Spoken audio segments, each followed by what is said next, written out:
मेरा नाम अर्चना है। मैं एक बहुत गरीब फैमिली से बिलोंग करती थी। कहते हैं कि गरीबों का ऊपर वाले के अलावा कोई भी नहीं होता।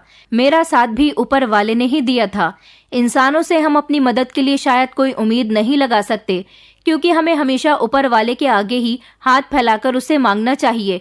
वैसे तो हम लोग जॉइंट फैमिली में रहते थे, हमारे बहुत सारे रिश्तेदार थे, मगर जिस दिन से मेरे माता पिता की मौत हुई थी उस दिन से कोई भी रिश्तेदार हम तीनों बहनों को समझने के लिए तैयार नहीं था। मेरी माँ तो काफी समय पहले इस दुनिया को छोड़कर चली गई थी, जबकि मेरे पिता की मौत अभी हाल फिलहाल में ही हुई थी। मेरे पिता बहुत अच्छा कमाते थे। मेरे 2 चाचा थे और उनकी पूरी फैमिलीज हम सब लोग एक साथ रहा करते थे। कभी भी हम लोगों में किसी तरह का लड़ाई झगड़ा नहीं हुआ था, क्योंकि हम लोग एक दूसरे से बहुत प्यार करते थे। मेरे दादाजी जब जिंदा थे तो उनका यही कहना था कि मेरे बच्चे एक बंद मुट्ठी की तरह हैं, जो एक दूसरे के साथ प्यार मोहब्बत से रहते हैं। मगर दादाजी नहीं जानते थे कि जब हाथ की एक उंगली टूट जाती है तो मुट्ठी ढीली होने लगती है। मेरे पापा के 3 भाई थे और वो अपने तीनों भाइयों में सबसे बड़े थे। मेरी मम्मी के मरने के बाद पापा ने हम तीनों बहनों का बहुत ख्याल रखा था। हमें कभी किसी चीज की कमी नहीं होने दी थी, और जब तक पापा जिंदा थे तो हमारी दोनों चाचियां भी हमारा बहुत ख्याल रखती थीं, और उनके बच्चे तो हमारे साथ बिल्कुल हमारे सगे भाई बहन की तरह रहते थे, क्योंकि मेरे पापा ने कभी उनके बच्चों को भी समझने में कोई कसर नहीं छोड़ी थी। मेरे पापा के लिए घर के सभी बच्चे एक समान थे। न जाने हमारी खुशियों को किसकी नजर लग गई थी। दादा दादी तो एक एक करके 10 साल पहले गुजर चुके थे, इसलिए उनकी मौत के बाद मेरे पापा इस घर के सबसे बड़े थे, और उन्होंने अपने पिता के कहने पर सबको अभी तक जोड़ कर रखा हुआ था। इस घर में उन्होंने सबको यही सीख दी थी कि एकता में जो मजा है वो एक दूसरे से अलग होकर रहने में नहीं है, क्योंकि जब इंसान अलग हो जाता है तो लोगों में फासले और दूरियां बढ़ जाती हैं और दिल से प्यार मोहब्बत भी कम हो जाता है। लेकिन जब सब लोग एक साथ मिलकर रहते हैं तो सब एक दूसरे के सुख दुख को भी समझते हैं, और एक साथ रहने वाले लोगों पर कभी भी कोई मुसीबत नहीं आती। जब तक मेरे पापा जिंदा थे इस घर का माहौल बिल्कुल ठीक था। मेरे पापा की आंखें क्या बंद हुई, इस घर के लोगों के दिल हमारी तरफ से पलटने लगे थे, क्योंकि हम बेटियां थीं। शायद हम बेटा होते तो ये लोग हमें 2 वक्त का खाना दे सकते थे, क्योंकि हम कमा कर लाते और उनके हाथ पर रखते। मगर हम बेटियां थीं, और हम जिस गांव में रहते थे वहां पर बेटियों को बहुत सख्ती से रखा जाता था। ना तो लड़कियों को पढ़ाई करने की परमिशन होती थी और ना ही ज्यादा घर से निकलने की परमिशन होती थी। लड़की 18 साल की हुई तो फौरन ही उसकी शादी कर दी जाती थी। ऐसा हमारे गांव का रिवाज था। हमारा गांव लड़कियों और औरतों के मामले में बहुत ही ज्यादा स्ट्रिक्ट था, लेकिन मेरे पापा जब तक जिंदा थे उन्होंने अपनी बेटियों को पढ़ाया था। हमारे गांव के सारे ही लोग मेरे पापा के खिलाफ होते थे कि आखिर बेटियों को पढ़ाने लिखाने की क्या जरूरत है। पढ़ने वाली लड़कियां जबान की बहुत तेज होती हैं और अपनी ससुराल में अच्छे से गुजारा नहीं कर पाती। सब लोगों का मानना था कि ऐसी लड़कियों की डाइवोर्स 1 साल के अंदर अंदर ही हो जाती है और फिर वो मैके में आकर बैठ जाती है। और हमारे गांव में जो लड़कियों की डिवोर्स हो जाती थी उन्हें कलंकनी कहा जाता था। उन लड़कियों की कोई वैल्यू नहीं रहती थी, यहाँ तक कि उन लड़कियों के साथ उनके मायके वाले भी अच्छा व्यवहार नहीं करते थे। जल्द से जल्द अगर उन लड़कियों की शादी हो जाती थी तो उनकी जिंदगी में कुछ सुधार आ जाता था, वरना तो तलाकशुदा लड़कियों से इस गांव में कोई शादी भी नहीं करता था। मैं अपने घर की सबसे बड़ी बेटी थी। मेरी उम्र 17 साल थी जिस समय मेरे पिता की मौत हुई। मेरे पिता के अचानक पेट में दर्द उठा था और मेरे चाचा जी उनको अस्पताल लेकर गए तो पता चला कि उनको अपेंडिक्स का दर्द उठा है। उनका जल्द से जल्द ऑपरेशन करना होगा, लेकिन ना जाने ऊपर वाले की क्या मर्जी थी कि मेरे पापा का ब्लड प्रेशर लेवल ठीक ही नहीं हो पाया और मेरे पापा को सही समय पर इलाज नहीं मिल सका।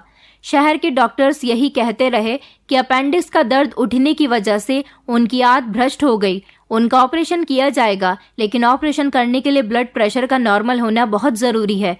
मगर मेरे पापा का ब्लड प्रेशर तो बहुत हाई चल रहा था। डॉक्टर ने दवाई और इंजेक्शन के थ्रू उनका ब्लड प्रेशर लेवल पर लाने की बहुत कोशिश की, मगर ऊपर वाले को तो उनकी जिंदगी उनसे छीन लेनी थी। पूरे 3 दिन अस्पताल में रहने के बाद मेरे पापा की मौत हो गई थी और अपने पापा की मौत पर हम तीनों बहनें बहुत बिलक बिलक कर रोए थे, क्योंकि अब हमारे सर से पिता का भी साया उठ चुका था और हम सब लोग अनाथ हो चुके थे। मुझसे छोटी मेरी 2 बहनें थीं। एक बहन 12 साल की और दूसरी बहन 7 साल की थी। मेरी 7 साल वाली बहन ने जब जन्म लिया था उसके जन्म के बाद ही मेरी माँ मर गई थी और अब पिता भी इस दुनिया में नहीं रहे थे। हम तीनों बहनें माता पिता के बिना टूटकर रह गए थे और बस अपने पापा को याद करके रोते रहते थे। पापा के मरने के बाद हमारे सभी रिश्तेदारों ने हमारा फायदा उठाना शुरू कर दिया। पहले हम सब लोग जॉइंट फैमिली सिस्टम में रहते थे, इसलिए ढेर सारे लोगों का एक ही चूल्हे पर खाना बनता था। लेकिन पापा के मरने के बाद इन लोगों ने मुझे घर की नौकरानी बनाकर रख दिया। हमारे पापा ने हम तीनों बहनों का एडमिशन शहर के एक बड़े स्कूल में करवाया हुआ था, जहां पर वो हमें सुबह खुद ही छोड़ने के लिए जाते थे और छुट्टी पर हम तीनों बहनों को लेकर आते थे, क्योंकि शहर हमारे गांव से बहुत दूर था। इसीलिए पापा अपनी गाड़ी से हमें स्कूल छोड़ने और लेने जाते थे। मगर अब तो चाची ने मुझे घर के काम में इतना घेर दिया था कि मैं पढ़ाई लिखाई करना तो जैसे भूल ही गई थी। मेरी दोनों छोटी बहनें भी पढ़ाई से हट गई थी, क्योंकि अब हम लोगों का स्कूल जाना ही नहीं हो रहा था।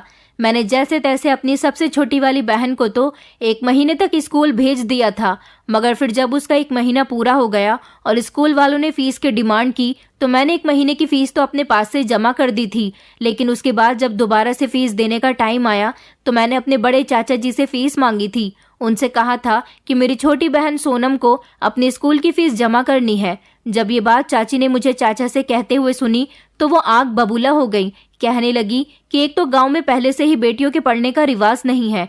तुम्हारे पिता ने अगर तुम्हें पढ़ाया था तो तुम्हारे लिए कुछ पैसा जोड़कर भी रखना था, ताकि उनके मरने के बाद आने वाले समय में ये पैसा काम आता। अब तुम्हारे माँ बाप तो मर गए हैं और तुम्हें हमारी सूरत पर छोड़ गए। तुम्हारी हिम्मत कैसे हुई मेरे पति से अपनी फीस के पैसे मांगने की? बहुत महंगाई का समय है, तुम लोग हमारे साथ रहकर 2 वक्त का खाना खा लेती हो, इसी से हमारा एहसान माना करो। 1-2 बहन होती तो कोई बात नहीं थी, पूरी 3-3 बहनों का खर्च हम नहीं उठा सकते और हमारे पास फीस के पैसे भी नहीं है। तुम लोगों को पढ़ाई करने की जरूरत नहीं है। अगर हम लोगों के साथ रहना चाहती हो तो खामोशी से घर के काम किया करो, क्योंकि यही सब ससुराल में जाकर काम आएगा, पढ़ाई लिखाई नहीं। चाची की बात सुनकर मेरा मन उदास हो गया था, क्योंकि मैं चाहती थी कि हम दोनों बहनों की तो पढ़ाई रुक गई है, मगर मेरी छोटी बहन की पढ़ाई न रुके। चाचा जी ने मुझे पैसे नहीं दिए थे और चाची ने भी मुझे ढेर सारी बातें सुना दी थी। मैं निराश होकर अपने छोटे चाचा के पास आ गई थी और उनसे पैसे मांगने लगी तो छोटे चाचा ने भी मुझे पैसे देने से मना कर दिया था। वो कहने लगे कि तुम्हारे पापा गांव के बहुत सारे लोगों के खिलाफ जाकर तुम तीनों बहनों को शहर में पढ़ाई करवा रहे थे, लेकिन हम गांव के लोगों के खिलाफ नहीं जा सकते। तुम लोग घर के कामों पर ध्यान दिया करो। तुम तीनों बहनें हम पर हमारे भाई की जिम्मेदारी हो। तुम्हें तो स्कूल ले जाने और लाने की जिम्मेदारी भी भैया उठाया करते थे। हमसे तुम्हारे ये काम नहीं हो सकेंगे। मैंने चाचा जी से कहा, चाचा जी आप मुझे थोड़े से पैसे दे दीजिए, सिर्फ इतने पैसे जिससे कि मैं सोनम के स्कूल की फीस जमा कर सकूं। बाकी जो भी काम होंगे वो मैं खुद कर लूंगी, आपसे कभी किसी काम के लिए नहीं कहूंगी। मेरी बात सुनकर चाचा जी को गुस्सा आ गया और वो कहने लगे कि अब तुम घर से बाहर निकलकर मर्दों जैसे काम करोगी। अर्चना, एक बात याद रखना, भैया इस दुनिया से जा चुके हैं। तुम तीनों बहनें हमारी इज्जत हो, इसलिए हमारी इज्जत खराब करने की कोशिश मत करना, वरना तुम जानती हो कि बहुत बुरा होगा। छोटे चाचा जी ने भी मुझे पैसे नहीं दिए थे, जबकि ढेर सारी बातें सुनाकर मुझे भेज दिया था। मैं अपने कमरे में आकर फूट फूट कर रो रही थी। मेरी दोनों बहनें बार बार मुझसे पूछ रही थी कि क्या हो गया दीदी, मगर मैं उन्हें क्या बताती कि अब हालात इतने बुरे हो गए हैं कि कोई भी हमारी परेशानी समझने के लिए तैयार नहीं है। मेरे पापा का सपना था कि वो हम तीनों बहनों को पढ़ा लिखाकर कामयाब बनाएंगे, मगर अब हालात ऐसे हो गए थे कि हम तीनों बहनों का 2 वक्त का खाना खाना मुश्किल था। ऐसे में हम लोग शिक्षा हासिल कैसे कर सकते थे? मगर मैंने सोच लिया था कि भले ही मैं और मेरी छोटी बहन पढ़ाई नहीं करेंगे, लेकिन मैं अपनी सबसे छोटी बहन सोनम को तो किसी काबिल बनाकर ही रहूंगी, क्योंकि वो घर में सबसे ज्यादा छोटी और लाडली थी। इसलिए मेरे पापा उससे बहुत प्यार किया करते थे और इस बेचारी ने तो माँ का भी प्यार नहीं देखा था, और फिर कम उम्र में ही पिता भी उससे दूर हो गए थे। हम तीनों बहनें एक दूसरे के गले लगकर खूब रोते थे, क्योंकि हम तीनों को एक दूसरे की हालत पर बहुत तरस आता था। दोनों चाचियां घर के मुझसे सारे काम करवाती थीं, जबकि मेरी बड़ी चाची मेरी बीच वाली बहन निकिता को अपने कमरे में बुलाकर बार बार उससे अपनी टांगें दबवाती रहती थी, और मेरी बहन सोनम के साथ तो ये दोनों अपने बच्चों को खेलने तक नहीं देती थी। हम लोगों को ऐसा लगता था जैसे हम लोग इनके गुलाम बन गए हैं। ये लोग सिर्फ हमें 2 वक्त का खाना दे रहे थे, जिस पर हमें ढेर सारा काम करना पड़ता था। हम तीनों बहनों की सेहत दिन ब दिन कमजोर होती जा रही थी, क्योंकि पापा के होते समय हम लोगों के साथ ऐसा किसी ने भी नहीं किया था। अब तो कोई हमसे ढंग से बात भी नहीं करता था। इन लोगों को ऐसा लगता था कि हम लोग उनके ही पतियों की कमाई खा रहे हैं, जबकि पहले मेरे पापा भी घर में सारा राशन भरवा दिया करते थे। तभी मेरे पापा ने किसी चीज का हिसाब नहीं लिया था, लेकिन इन लोगों ने तो पापा के मरने के बाद से ही इस बात का हिसाब लगा लिया था कि अब घर में राशन भी इनको ही भरना होगा। तो अपने राशन से अगर ये हमें 2 वक्त की रोटी दे रहे हैं तो इनका बहुत नुकसान हो रहा है।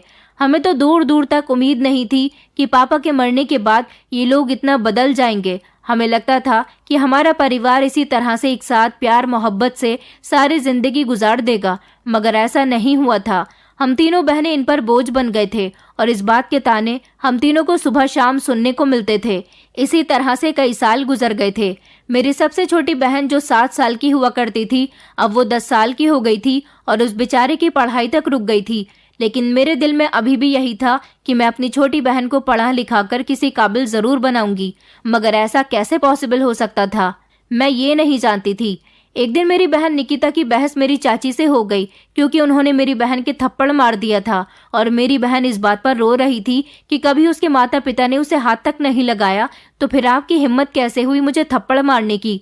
शोर की आवाज सुनकर जब मैं उन लोगों के करीब गई और मैंने पूरी बात सुनी, तो मैंने झगड़े को खत्म करने की कोशिश की, मगर मेरी बहन निकिता लगातार दोनों चाचियों से बहस किए जा रही थी, जिस पर वो दोनों उससे कह रही थी कि आज तुम अपने चाचा को आने दो, तुम तीनों बहनें मुफ्त की रोटियां यहाँ पर तोड़ रही हो, इसलिए इतना उछल उछल कर बोल रही हो। पहले तो तुम लोगों ने कभी इतनी बदतमीजी से बात नहीं की। मेरी बहन कहने लगी कि पहले तो आप लोगों ने भी हमारे साथ ऐसा व्यवहार नहीं किया था जैसा हमारे साथ अब करने लगी हो। मेरी बहन चिल्ला चिल्ला कर कह रही थी कि आपकी वजह से हमारी जिंदगी नरक हो गई। मैं अपनी बहन को बार बार खामोश करवाने की कोशिश कर रही थी, मगर वो खामोश नहीं हो रही थी, क्योंकि वो भी उनसे बहुत तंग आ गई थी और मेरी बहन तो बहुत चंचल थी। उसे लोगों की गुलामी करना बिल्कुल भी पसंद नहीं था। वो बहुत खुश मिजाज थी, मगर इन लोगों के सुलूक से वो बहुत तंग आ गई थी और अब ये सब उसकी बर्दाश्त से बाहर होता जा रहा था। और एक मैं थी जो सब कुछ खामोशी से बर्दाश्त करती रहती थी, मगर निकिता उन लड़कियों में से नहीं थी जो कुछ भी खामोशी से बर्दाश्त किया करे। मेरी बहन उनसे खुलकर झगड़ा कर रही थी और उनकी बातों के लगातार जवाब दे रही थी। चाची ने भी कह दिया था कि आज तुम्हारे चाचा घर आएंगे तो तुम लोगों का इलाज उनसे करवाऊंगी। मैं जबरदस्ती अपनी बहन का हाथ पकड़कर उसे कमरे में ले आई और कहने लगी कि तुम ये क्या कर रही हो, तुम जानती हो ना कि ये लोग हमारे साथ कितना बुरा व्यवहार कर रही हैं और चाचा भी इनके कहने में है। अगर कुछ ऊंच नीच वाली बात हो गई तो ये लोग हमें घर से निकाल सकती हैं, तो बताओ फिर हम कहाँ जाएंगे। मेरी बहन कहने लगी कि ऐसे कैसे ये लोग हमें घर से निकाल देंगे, ये घर जितना इन लोगों का है उतना ही हमारा भी है, क्योंकि इस घर में हमारे पापा का भी हिस्सा है और हमारे पापा सबसे बड़े थे। मैंने कहा हाँ, मगर हम लोग इसी घर में रहेंगे, हमें कोई हिस्सा नहीं चाहिए। मेरी बात सुनकर वो कहने लगी कि दीदी, अगर इन लोगों ने ज्यादा नौटंकी दिखाने की कोशिश की तो फिर हम लोग अपना खाना पीना अलग कर लेंगे। वैसे भी काफी साल हो गए हैं एक ही चूल्हे पर खाना बनते हुए, हम तीनों बहनें अपना खाना अलग बनाया करेंगे। मैंने अपनी बहन से कहा कि अच्छा, उनके यहाँ तो घर का राशन भरने के लिए और घर के सारे खर्च उठाने के लिए चाचा जी हैं, मगर हमारा कौन है, हम तो कमाने भी नहीं निकल सकते ना। अगर हमने अपना अलग चूल्हा जला लिया तो खाना बनाने के लिए हमें सामान कौन ला कर देगा। अभी तो हम लोग उन लोगों का खा रहे हैं, अलग होने के बाद हमें भूखे रहकर गुजारा करना पड़ेगा।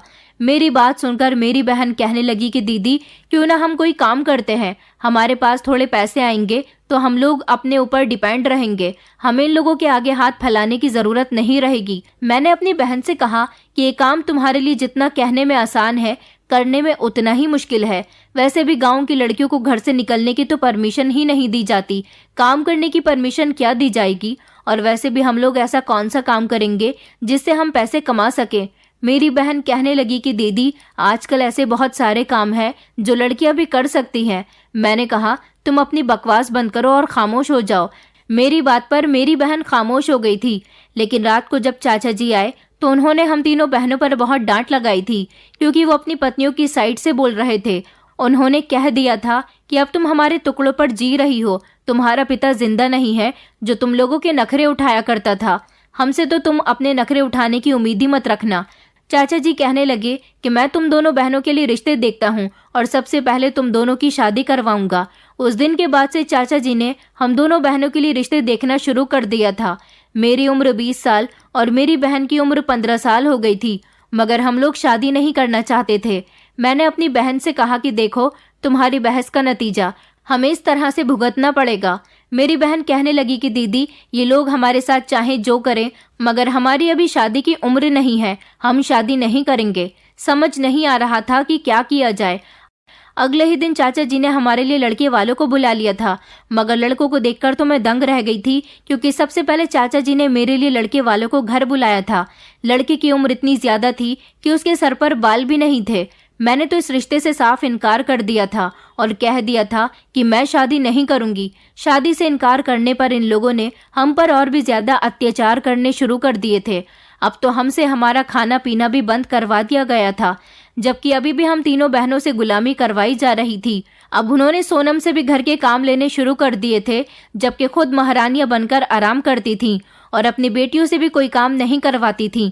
एक दिन तो हद ही हो गई थी जब मेरी बहन रोती हुई मेरे पास आई और उसने अपना जला हुआ हाथ मुझे दिखाया। मैं उसका हाथ देखकर डर गई थी, क्योंकि उसका हाथ बुरी तरह से जला हुआ था। मैंने उससे पूछा कि क्या हुआ, तुम्हारा हाथ कैसे जल गया, क्या कर रही थी तुम? तो वो कहने लगी कि दीदी, बड़ी चाची ने कहा था कि मेरे लिए 1 कप चाय बना दे। मैं चाची के लिए चूल्हे पर चाय बना रही थी जब चाय मेरे हाथ पर गिर गई। मैंने सोनम से कहा कि तुम अभी बहुत छोटी हो, तुमसे तो चूल्हा भी जलाना नहीं आता, तो फिर तुम चाय बनाने के लिए तैयार क्यों हो गई? तुम चाची से मना कर देती कि तुमसे चाय बनानी ही नहीं आती। वो रोते हुए कहने लगी कि मैंने चाची से मना किया था, मगर वो कहने लगी कि तुम तीनों बहनों को अगर इस घर में रहना है तो काम करना ही पड़ेगा। उन्होंने जबरदस्ती मुझे चूल्हे के आगे भेज दिया और चाय बनाने के लिए कहा। कहने लगी, अगर चाय नहीं बनाई तो तुझे खाने के लिए कुछ भी नहीं मिलेगा। मेरी बहन का हाथ देखकर मुझे बहुत अफसोस हो रहा था। मैं जल्दी से दुपट्टा ओढ़कर अपनी बहन को डॉक्टर के पास ले गई। डॉक्टर ने मेरी बहन के जख्मों पर दवाई लगाई। मेरे पास 100 रुपए रखे थे और वही पैसे मैंने डॉक्टर को दे दिए। मैं अपनी बहन को लेकर जैसे ही घर के अंदर दाखिल हुई तो घर में मेरे लिए एक नया हंगामा इंतजार कर रहा था। दोनों चाचा घर में बैठे हुए थे। उन्होंने कहा कि तुम कहाँ गई थी? मैंने कहा, चाचा जी, सोनम का हाथ जल गया था, डॉक्टर से इसके जले हुए हाथ पर दवाई लगवाने गई थी। चाचा जी कहने लगे कि घर में इतने सारे लोग हैं, तुम इनमें से भी तो किसी को कह सकती थी। अब तुम्हारे अंदर इतनी हिम्मत आ गई कि तुमने घर से बाहर निकलना भी शुरू कर दिया। चाचा जी ने उस दिन मेरे मुंह पर थप्पड़ मार दिया था और कहा था कि अगर आइंदा घर से बाहर कदम निकालने की कोशिश की तो तुम्हारे हाथ पैर तोड़ दूंगा, क्योंकि तुम्हारे पिता के मरने के बाद तुम तीनों बहनों को ज्यादा ही छूट मिल गई है। चाचा जी ये नहीं जानते थे कि असल में तो हमें छूट अपने पिता के सामने मिली हुई थी। इन लोगों ने तो हमें इस घर में नौकरानी बनाकर कैद कर लिया था। उस दिन मुझे इन लोगों पर सबसे ज्यादा गुस्सा आया था और अपनी छोटी बहन की हालत देखकर तो मैं बार बार रो रही थी। अब मैंने फैसला कर लिया था कि मुझे आवाज उठानी ही होगी। वैसे भी ये लोग हम तीनों बहनों को पेट भर के खाना भी नहीं दे रहे थे। कुछ भी करके हमें इस घर से निकलना था, क्योंकि इस घर में रहते हुए मेरी बहनों को नुकसान पहुंच रहा था। नुकसान तो मुझे भी बहुत था, मगर मुझे अपनी बहनों के होते हुए अपने नुकसान की कोई भी परवाह नहीं थी।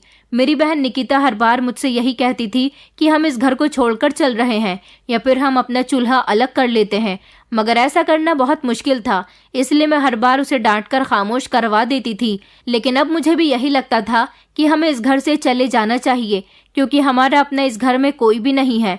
मैं इन लोगों की सच्चाई भी जानती थी कि ये सब कुछ हमारे साथ क्यों कर रहे थे। इन लोगों का मकसद ये था कि हम तीनों बहनों की जल्द से जल्द शादी करने के बाद ये इस घर में हमारे पिता के हिस्से को भी अपने नाम करवा ले और हम तीनों बहनों की शादी करके लोगों के सामने ये जाहिर कर दें कि उन्होंने हमारे पिता के हिस्से की हम तीनों बहनों की शादी कर दी है, और शादी भी किसी ऐसी ससुराल में करवाएं जहां से हम वापस दोबारा इन लोगों के पास ना आ सकें। क्योंकि जब भी मेरे चाचा कोई रिश्ता लेकर आते थे वो दूसरे गांव या फिर कहीं दूर का होता था।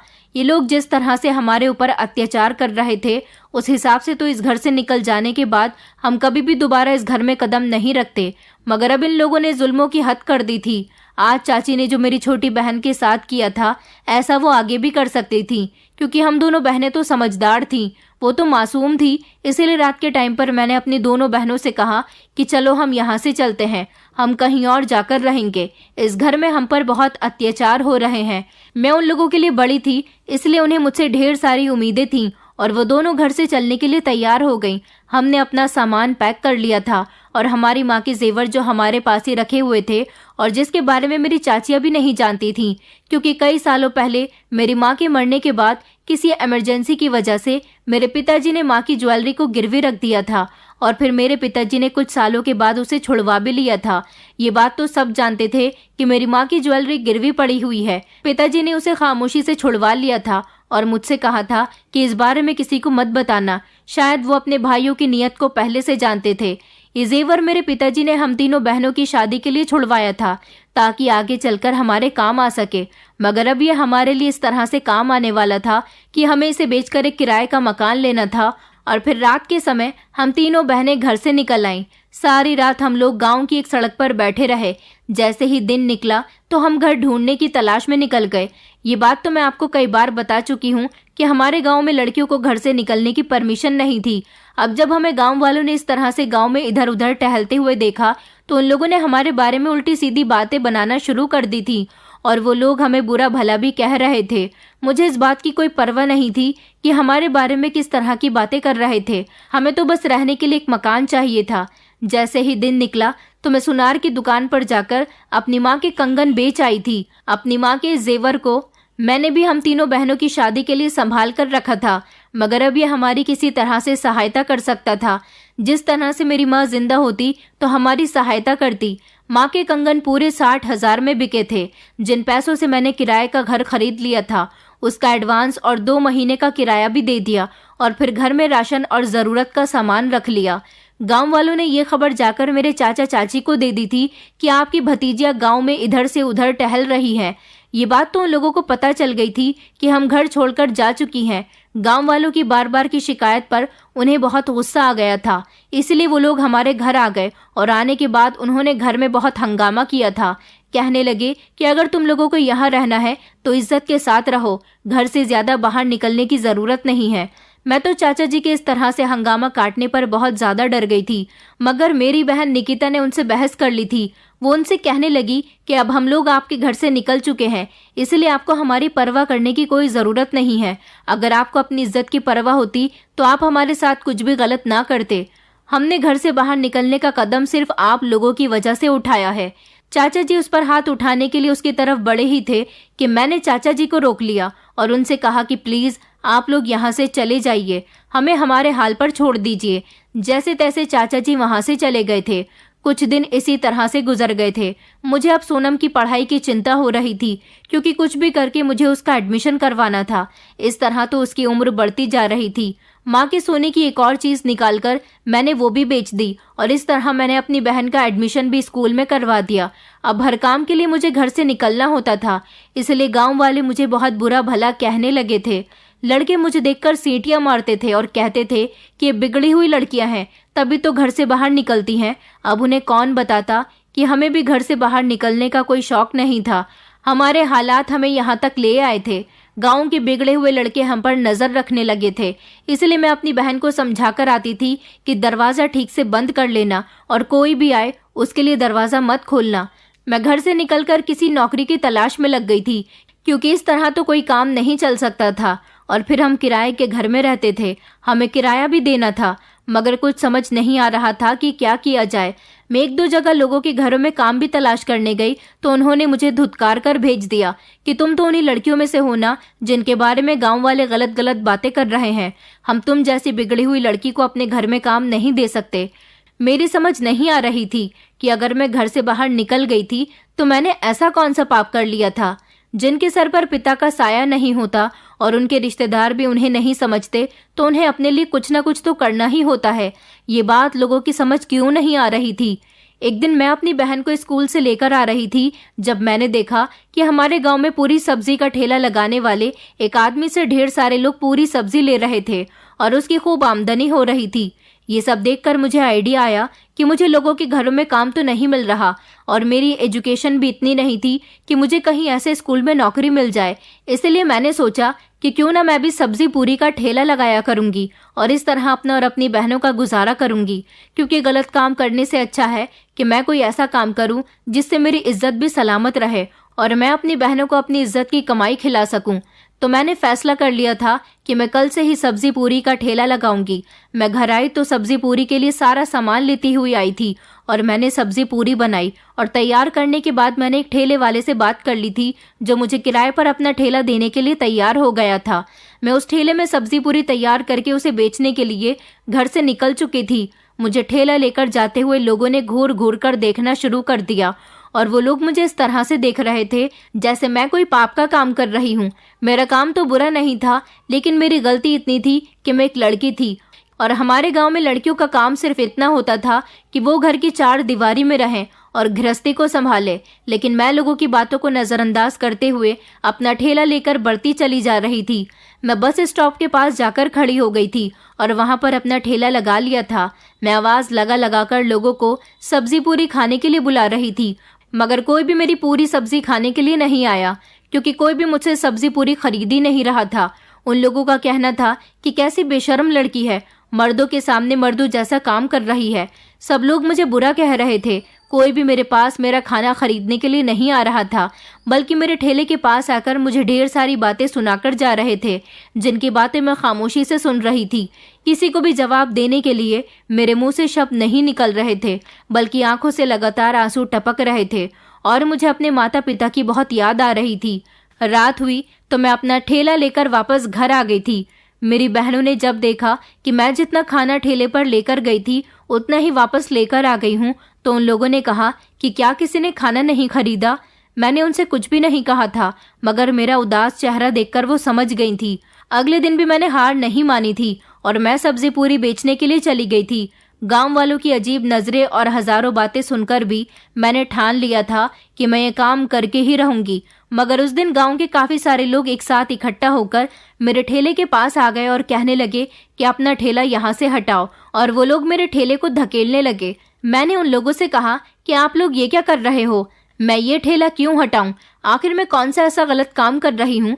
तो वो कहने लगे कि तुम लड़की होते हुए ये काम नहीं कर सकती, क्योंकि ये काम मर्दों के होते हैं और तुम जानती हो कि हमारे गांव की औरतें सिर्फ घर में रहती हैं।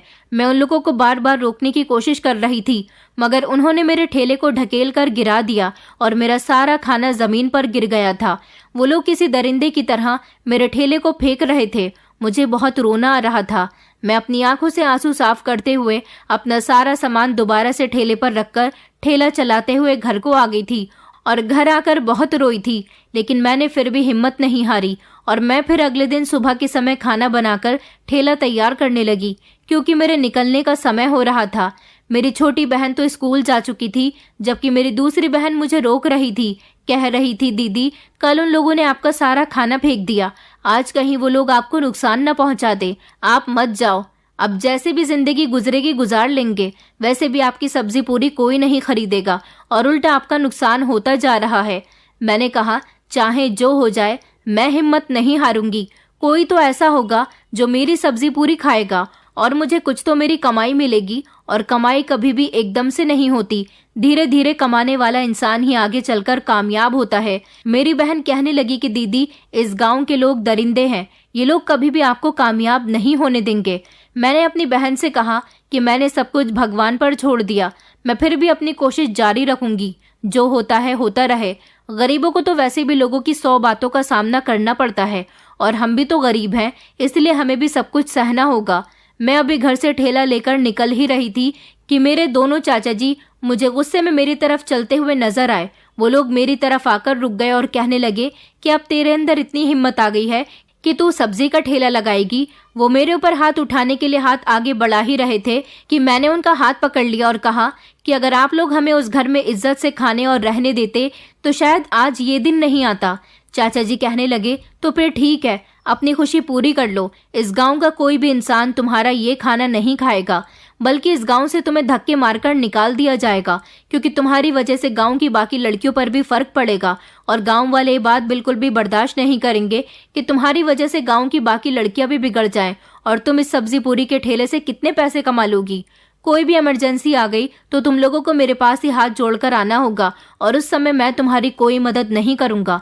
मैंने कहा, चाचा जी, कि भगवान न करे हमें आपके पास आकर हाथ फैलाना पड़े।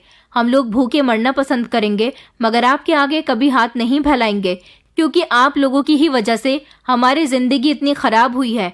हमारे पिता ने आप लोगों के साथ क्या कुछ नहीं किया, मगर पिताजी के मरने के बाद आप लोगों ने हमें कभी अपनी बेटी नहीं समझा। उस दिन मेरे दोनों चाचाओं ने खूब हंगामा किया था, मगर मैं नहीं मानी थी। उन लोगों के डर से मैं घर के अंदर तो जाकर बैठ गई थी, लेकिन वो लोग जैसे ही गए मैं दोबारा से अपना ठेला लेकर बस स्टॉप के पास चली गई थी, जहां पर बहुत से यात्री बस में आते जाते थे। मुझे उम्मीद थी कि उनमें से कोई ना कोई मेरी सब्जी पूरी जरूर खाएगा, मगर गांव वालों ने सबसे ये बात कह दी थी कि इस लड़की की सब्जी पूरी अगर किसी ने खाई तो उस पर जुर्माना डाल दिया जाएगा। मेरे सामने ढेर सारी मुश्किलें खड़ी हुई थी और उनका सामना करने के लिए मैं सिर्फ अकेली थी। मुझे जैसे तैसे अपनी बहनों का ख्याल रखना था। मैं रोती रहती थी और भगवान से प्रार्थना करती रहती थी कि मेरी जिंदगी से मुश्किलों को निकाल दो, क्योंकि अब मेरे अंदर इन मुश्किलों से लड़ने की हिम्मत बाकी नहीं रही। काफी दिनों तक मैं इसी तरह से बार बार ठेला लेकर बस स्टॉप पर जाती रही और गांव वालों ने भी हर तरह से कोशिश कर ली थी कि मैं अपने घर में खामोशी से बैठ जाऊं, मगर मैंने हार नहीं मानी। मेरा रोज का खाना बर्बाद हुआ करता था, जो कि हम तीनों बहनें खाकर सो जाते थे, मगर कोई भी हमारा खाना नहीं खरीदता था। मेरा बहुत सारा नुकसान हो गया था, लेकिन फिर भी मुझे एक उम्मीद यही थी कि कोशिश करने वालों की कभी हार नहीं होती। एक न एक दिन मुझे कोशिश का फल जरूर मिलेगा। एक दिन बहुत तेज की बारिश हो रही थी। हमारे गांव में वैसे भी सारी कच्ची सड़क थी। तेज बारिश होने की वजह से मेरी छोटी बहन स्कूल नहीं गई, जबकि मैं सुबह सवेरे उठकर अपना ठेला तैयार करने में लग गई थी। निकिता बार बार मुझसे मना कर रही थी कि दीदी, आज बारिश बहुत तेज हो रही है, आप प्लीज ठेला लेकर मत जाओ। मैं नहीं चाहती कि आप किसी मुसीबत का शिकार हो जाओ, क्योंकि आप जानती हो ना कि बारिश पड़ने से हमारे गांव में जगह जगह पानी इकट्ठा हो जाता है, जिसकी वजह से बहुत दिक्कत का सामना करना पड़ता है। दीदी, आपको भी बहुत दिक्कत का सामना करना पड़ेगा, क्योंकि आज बहुत तेज बारिश हो रही है और रुकने का नाम ही नहीं ले रही। अब तो आप जैसे तैसे चली जाओगी, मगर आपको शाम को घर लौटने में बहुत परेशानी होगी। मैंने अपनी बहन से कहा कि प्लीज मुझे जाने दो, जो होगा मैं खुद देख लूंगी। मेरी बहन मेरे लिए बहुत फिक्रमंद हो रही थी। वो मुझे रोकने की बहुत कोशिश कर रही थी, मगर मैं नहीं रुकी और तेज बारिश में भी अपने ठेले को बड़ी सी छतरी में अच्छी तरह से कवर करके मैं ठेला धकेलती हुई बस स्टॉप तक ले गई थी। आज भी सारा दिन हो गया था, मगर किसी ने भी मेरी सब्जी पूरी नहीं खाई थी और आज भी मैं हर तरफ से निराश होकर रह गई थी। मगर आज सारा दिन बारिश बहुत हुई थी, शाम होने लगी थी और अब मुझे यहाँ से अपने घर को निकलना था। मैं ठेला धकेलती हुई वहां से जाने लगी थी, मगर जिस रास्ते पर भी मैं जाती थी वहां पर ढेर सारा पानी इकट्ठा होता था और पानी के ढेर में ठेला धकेलना मेरे लिए बहुत मुश्किल हो रहा था। समझ नहीं आ रहा था कि मैं क्या करूं। मुझे अपनी बहन की कही हुई बात सही लग रही थी, क्योंकि मैं ठेले को धकेलते धकेलते थक चुकी थी। मेरी मदद करने वाला भी कोई नहीं था। जिधर जाती उधर पानी नजर आ रहा था। फिर मुझे एक रास्ता दिखाई दिया, जो कि एक पतली सी सड़क थी। वहां पर मुझे कम पानी नजर आ रहा था। मैंने सोचा, यहाँ से निकलूंगी तो जरूर कोई ना कोई ऐसा रास्ता होगा जो मुझे मेरे घर तक ले जाएगा, क्योंकि आगे जितना मैं चलती जा रही थी मुझे उतना ज्यादा परेशानी का सामना करना पड़ रहा था। मैं बिना कुछ सोचे समझे अपना ठेला धकेलती हुई उस गली के अंदर चली गई। वो गली अंदर से पार थी और इसका मतलब ये था कि उसका रास्ता कहीं ना कहीं को जा रहा था। मैं इस गली के अंदर आ गई थी और अपना ठेला चलाते चलाते मैं काफी दूर तक निकल आई थी, मगर मुझे मेरे घर का रास्ता समझ नहीं आ रहा था। न जाने मैं कहाँ आ गई थी। मैं काफी दूर तक आ गई और ये जगह मेरे लिए नई थी। मैं तो अपने गांव के अलावा किसी जगह को नहीं जानती थी। अब मेरी समझ नहीं आ रहा था कि मैं क्या करूं और कैसे अपने घर को वापस पहुंचूं। मुझे रोना आ रहा था और मैं सोच रही थी कि काश मैं आज घर से ही ना निकलती और अपनी बहन की बात मान लेती। मैं एक तरफ खड़ी होकर फूट फूट कर रो रही थी। शाम से रात होने लगी थी। दिन की रोशनी धीरे धीरे खत्म होती जा रही थी और मेरे दिल को घबराहट हो रही थी। एक तरफ रोने से कुछ नहीं होने वाला था, इसलिए मैंने अपना ठेला उठाया और सोचा कि बस चलती रहती हूँ, आगे चलकर कुछ लोगों से रास्ता पूछ लूंगी। मुझे ऐसे एक तरफ को खड़े होकर हार नहीं माननी चाहिए। जब चलती रहूंगी तो रास्ता समझ आ जाएगा। मैंने जल्दी से अपने आंसू साफ किए और मैं ठेला लेकर चलती चली जा रही थी। मेरे दिमाग में बस यही टेंशन थी कि घर पर मेरी दोनों बहनें मेरा इंतजार कर रही होंगी और परेशान हो रही होंगी। आखिर मेरा उनके अलावा और उनका मेरे अलावा इस दुनिया में कोई भी नहीं था। मैं बस यही सब कुछ सोचती हुई अपने ठेले को धकेल कर चलती चली जा रही थी। तभी अचानक मुझे पीछे से कुछ लोगों के चिल्लाने की आवाज आई। मैंने रुककर पीछे पलटकर देखा तो पीछे बहुत सारे आदमी मुझे आवाज लगा रहे थे। कह रहे थे कि ठेले वाली लड़की रुक जाओ। वो लगभग 10 से 15 आदमी थे और चिल्ला चिल्लाकर मुझे आवाजें लगा रहे थे। मैं तो उन लोगों को देखकर डर गई थी। वैसे भी रात का समय हो रहा था। मेरा दिल घबराने लगा। मुझे लगा कि कहीं ये लोग मेरे साथ कुछ गलत करने की कोशिश तो नहीं कर रहे, इसलिए मुझे तो नहीं रोक रहे। मेरी समझ नहीं आ रहा था कि मैं क्या करूं। वैसे भी ये जगह मेरे लिए अनजान थी। मैंने उनमें से एक की भी कोई बात नहीं सुनी और मैंने और तेज तेज चलना शुरू कर दिया और वो लोग लगातार मुझे आवाजें लगा रहे थे कि ठेले वाली लड़की रुक जाओ, बात तो सुनो हमारी। मैं चलते हुए काफी दूर तक आ गई थी और वो लगातार मेरे पीछे पीछे आ रहे थे और मुझे आवाजें भी लगा रहे थे। जब अचानक उनमें से एक मर्द ने तेज आवाज में कहा कि रुको, हमें तुम्हारा खाना खाना है। उसकी बात सुनकर अचानक मेरे पैर रुक गए थे और मैंने फिर से पलटकर उन लोगों को देखा था तो वो कहने लगे कि रुक जाओ।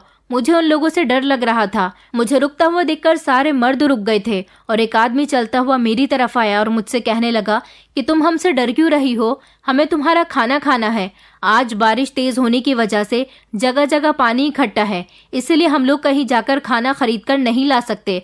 दरअसल यहीं करीब में हमारी एक बड़ी सी फैक्ट्री है और हम फैक्ट्री में काम करने वाले वर्कर्स हैं। हमें भूख लग रही थी। हमारी ही फैक्ट्री का एक आदमी हम सब लोगों के लिए खाना लेकर आता है, मगर आज वो बारिश की वजह से हमारा खाना लेकर नहीं आया। हम लोग बाहर ही खड़े हुए उसका इंतजार कर रहे थे। जब हमने तुम्हें ठेला लेकर यहाँ से गुजरते हुए देखा तो हम लोग समझ गए थे कि जरूर तुम्हारे ठेले पर कोई खाने का सामान है। अच्छा ये बताओ तुम क्या बेच रही हो? तो मैंने घबराते हुए शब्दों में कहा कि मैं पूरी सब्जी बेच रही हूँ। उन लोगों ने कहा तो जल्दी से साइड में ठेला खड़ा करो, हम पूरे 18 लोग हैं, तुम हम सबको खाना खिला दो, हमें बहुत तेज भूख लग रही है। उस आदमी की बात सुनकर तो मेरी खुशी के ठिकाने ही नहीं रहे थे। मैंने जल्दी से एक तरफ को ठेला खड़ा किया और मैंने जल्दी से सब्जी गर्म करने रखी और ठेले पर ही लगा हुआ चूल्हा जलाया और तेल गर्म करना शुरू किया, जिस पर मैं उन लोगों को गर्मा गर्म सब्जी पूरी खिलाना चाहती थी। और मैंने जल्दी से उन लोगों को एक एक करके खाना खिलाना शुरू किया। वो लोग खाना खा रहे थे और मेरी सब्जी पूरी की बहुत तारीफ कर रहे थे। आज मैं बहुत खुश थी कि कहाँ मेरे पास एक कस्टमर नहीं होता था और आज मेरे पास इतने ढेर सारे कस्टमर थे जिन्होंने मेरा सारा खाना बड़े शौक से खाया था और बहुत तारीफ भी की थी और मुझे पैसे भी ढेर सारे दिए थे। इन लोगों ने कहा कि आज तुम्हारा बहुत बहुत शुक्रिया, हमें तो लगा था कि आज हम लोग भूखे ही रह जाएंगे। उन्होंने कहा जो लड़का हमारे लिए खाना लेकर आता है उसका खाना इतना टेस्टी नहीं होता जितना तुम्हारा है। तुम एक काम क्यों नहीं करती, तुम अपना ठेला रोज यहाँ लेकर आ जाया करो, हम लोग तुम्हारा खाना खा लिया करेंगे। और यहाँ पर सिर्फ हमारी फैक्ट्री ही नहीं बल्कि और भी फैक्ट्रीज हैं, यहाँ से तुम्हारी आमदनी बहुत अच्छी होगी। मैंने कहा क्या सच में आप लोग मेरा खाना खाने के लिए तैयार हो? तो वो कहने लगे कि हाँ हाँ बिल्कुल, हमें तुम्हारा खाना बहुत पसंद आया। अच्छा तुम ये बताओ कि कहाँ से आई हो? तो मैंने उनको अपने गांव का नाम बताया और कहा कि मैं अपने गांव का रास्ता भूल गई हूँ क्योंकि जगह जगह मुझे पानी मिल रहा था और मेरी समझ नहीं आ रहा था कि मैं अपने घर कैसे जाऊं। तो वो आदमी कहने लगा कि तुम अपने गांव से बहुत दूर आ गई हो, दरअसल तुम शहर में आ गई हो और ये शहर का एक ऐसा इलाका है जहाँ पर ढेर सारी फैक्ट्रियाँ हैं और ज्यादातर इस एरिया में कारोबार होता है। उनमें से एक आदमी कहने लगा कि हम बहुत ईमानदार लोग हैं, अगर तुम चाहो तो हमारी फैक्ट्री का एक आदमी तुम्हें तुम्हारे घर तक छोड़ आएगा क्योंकि आज तुम्हें किसी की मदद की ज़रूरत है। आज तुम काफ़ी दूर तक आ गई हो, वो तुम्हें तुम्हारे घर तक छोड़ आएगा और तुम हम लोगों पर भरोसा कर सकती हो। हम भले ही गरीब लोग हैं मगर बहुत इज्जतदार लोग हैं, बीवी बच्चे वाले लोग हैं, हर औरत को अपनी बहन की नज़र से देखते हैं। उन लोगों की बात सुनकर तो मेरा दिल खुश हो गया था। आज मुझे पता चला था कि ऐसे लोगों में भी भगवान छुपे हुए होते हैं जो दूसरों की मदद इस तरह से करते हैं। उन आदमियों ने एक आदमी को मेरे साथ गांव तक भेज दिया था जो मुझे मेरे घर तक छोड़ गया था। मुझे घर लौटते लौटते काफी देर हो गई थी, इसलिए गांव के लोगों ने मुझे ज्यादा उस आदमी के साथ नहीं देखा था। मगर अब मुझे ये रास्ता याद हो गया था और मैंने सोच लिया था कि अब मैं अपने गांव में सब्जी पूरी नहीं बेचूंगी, बल्कि इन लोगों को ही अपना खाना दिया करूंगी। आज जब मैं घर आई तो मेरी सोच के मुताबिक मेरी दोनों बहनें बहुत परेशान हो गई थी। वो मुझसे रोते हुए कहने लगी कि दीदी आप कहाँ रह गई थी। मैंने उन्हें पूरी बात बताई और उन्हें जब अपने हाथ में पकड़े हुए ढेर सारे पैसे दिखाए तो वो लोग बहुत खुश हो गई थी और उन लोगों ने कहा कि दीदी ये आपकी मेहनत का नतीजा है, क्योंकि आपने अभी तक हार नहीं मानी थी। बस उस दिन के बाद से मेरी पूरी जिंदगी बदल कर रह गई थी। मैं फैक्ट्री के पास जाकर ठेला लगा लिया करती थी। वो लोग दोपहर को भी मेरी सब्जी पूरी खा लिया करते थे और शाम के समय पर भी, और इस तरह से मेरा कारोबार बढ़ता चला गया। धीरे धीरे लोग मेरे खाने के दीवाने हो गए थे। जिस शहर में मैं जाया करती थी वहां पर मेरा ठेला खड़े होते ही भीड़ लग जाती थी, क्योंकि मेरा खाना उन लोगों को बहुत पसंद आता था। गांव वाले भी ये सोच सोचकर परेशान हो रहे थे कि ये ठेला लेकर घर से निकलती तो है, मगर बस स्टॉप पर तो किसी को नजर नहीं आती। आखिर ये कहाँ जाती है और इतनी कमाई कहाँ से कर रही है। ऊपर वाले की कृपा से मैं ढेर सारे पैसे कमा रही थी और अब मैंने गांव में किराए वाला घर छोड़ दिया था और हम तीनों बहनों ने आकर उसी शहर में फैक्ट्री के आसपास वाले एरिया की तरफ छोटा सा किराए का मकान देख लिया था और हम लोग वहीं पर रहने लगे थे। मेरी जिंदगी भगवान ने इस तरह से पलटकर रख दी थी कि धीरे धीरे मैंने अपने ठेले को एक दुकान में बदल लिया था और फिर मेरी वो छोटी सी दुकान कुछ सालों बाद एक बड़ा सा रेस्टोरेंट बन गई और आज इस बात को पूरे 15 साल गुजर गए। आज मैं अपने ही शहर में बने हुए एक बड़े से रेस्टोरेंट की मालकिन हूँ। पहले सब्जी पूरी से काम की शुरुआत करने वाली लड़की आज तरह तरह के डिशेस बनाकर अपने रेस्टोरेंट में बेचती है। मैंने अपनी बहन को भी पढ़ा लिखा कर उसे किसी काबिल बना दिया, जबकि मेरी बहन निकिता मेरे साथ ही रेस्टोरेंट में मेरी मदद करती है। हमने अपना घर भी खरीद लिया। अभी तक मैंने शादी तो नहीं की, मगर मेरी तकदीर बदल कर रह गई है। अब हमें शादी नहीं करनी, क्योंकि हमें पता चल गया कि कोई भी रिश्ता अपना सिर्फ तब तक होता है जब तक हमारे पास पैसा होता है, और अच्छा बुरा वक्त तो सबके साथ आना है। इसलिए हमें किसी नए रिश्ते की जरूरत नहीं थी। मैं आपको ये बात बताना तो भूल ही गई कि जब मैंने अपना रेस्टोरेंट स्टार्ट किया था तब मेरे बड़े चाचा जी मुझे ढूंढते हुए आए थे, जिन्होंने कई सालों पहले मुझसे कहा था कि जब तुम्हें मदद की जरूरत होगी तो हमारे सामने ही हाथ फैलाने आओगी। उस दिन वो मुझसे मदद मांगने के लिए आए थे। उन्हें 50,000 रुपए की जरूरत थी, क्योंकि उड़ते उड़ते उन तक ये खबर पहुंच चुकी थी कि उनकी भतीजियां किसी काबिल बन चुकी हैं। उनके किसी अपने ने मदद नहीं की, इसलिए वो मेरे पास आए, क्योंकि चाची जी की तबीयत बहुत खराब थी। दोनों चाचाओं ने हमारे घर से निकलने के बाद घर के हिस्से बंटवारे कर लिए थे। चाचा के 2 बेटे और बेटियां थीं। उन्होंने उनकी भी शादी कर दी थी। बेटियां तो अपनी ससुराल में सुखी रह रही थी, जबकि बहू ने घर में आने के बाद चाचा और चाची की जिंदगी को दुश्वार कर दिया था और उन दोनों को बेकार समझकर घर से बाहर निकाल दिया था। चाची अपने मायके में रहने लगी और वहां पर रहते रहते उन्हें हार्ट अटैक आ गया, जिसके इलाज के लिए चाचा जी को पैसों की सख्त जरूरत पड़ रही थी, क्योंकि चाची के मायके वाले भी अब उनकी मदद नहीं करना चाहते थे। चाचा पूरी तरह से अकेले हो गए थे। उनकी मदद करने वाला कोई भी नहीं था। फिर उन्हें एहसास हुआ कि उन्होंने हमारे साथ बहुत गलत किया था, जबकि छोटे चाचा के साथ भी गलत हुआ था। उनका तो एक ही बेटा और 3 बेटियां थीं। चाचा जी को पैरालाइज हो गया था। चाची बीमार रहने लगी थी, जबकि उनके बेटे का अचानक एक्सीडेंट हुआ और उनका बेटा इस दुनिया को छोड़कर चला गया। सिर्फ बेटियां ही रह गई थी। घर में कोई भी कमाने वाला नहीं था। अब मेरे चाचा जी तो अपनी बेटियों को घर से बाहर कमाने के लिए नहीं भेज सकते थे, इसलिए दोनों ही चाचा परेशानी भरे हालात से गुजर रहे थे। मैंने एक चाचा की तो मदद कर दी थी जो मेरे पास पैसे लेने के लिए आए थे। मैंने उन्हें 50,000 रुपए दे दिए थे। उन्होंने अपने किए की मुझसे माफी मांगी थी, क्योंकि कुछ सालों पहले उन्होंने हमारे साथ बहुत गलत किया था। हम तीनों बहनें अपनी जिंदगी खुशी खुशी गुजार रहे हैं। मैं आप लोगों से यही कहना चाहूंगी कि किसी भी इंसान की जिंदगी में उसको इतना तंग न करें कि वो हालातों से तंग आकर अपनी जिंदगी को बुरा समझने लगे, क्योंकि अगर आप किसी के साथ बुरा करते हैं तो एक न एक दिन आपके साथ भी बुरा होना है। और जो लोग बेटियों को बोझ समझते हैं या फिर ये समझते हैं कि बेटियां और औरत सिर्फ घर की 4 दीवारी के लिए बनाई गई हैं, तो ये आपकी गलत फहमी है, क्योंकि बुरे वक्त में बेटियां बेटा बनकर दिखा देती हैं। दोस्तों, उम्मीद करती हूँ आपको हमारी कहानी पसंद आई होगी। कहानी पसंद आई है तो वीडियो को लाइक करें, चैनल पर नए हैं तो चैनल को सब्सक्राइब करें और हाँ, नोटिफिकेशन बेल को जरूर दबाएं ताकि अगली अपडेट सबसे पहले आपको मिले।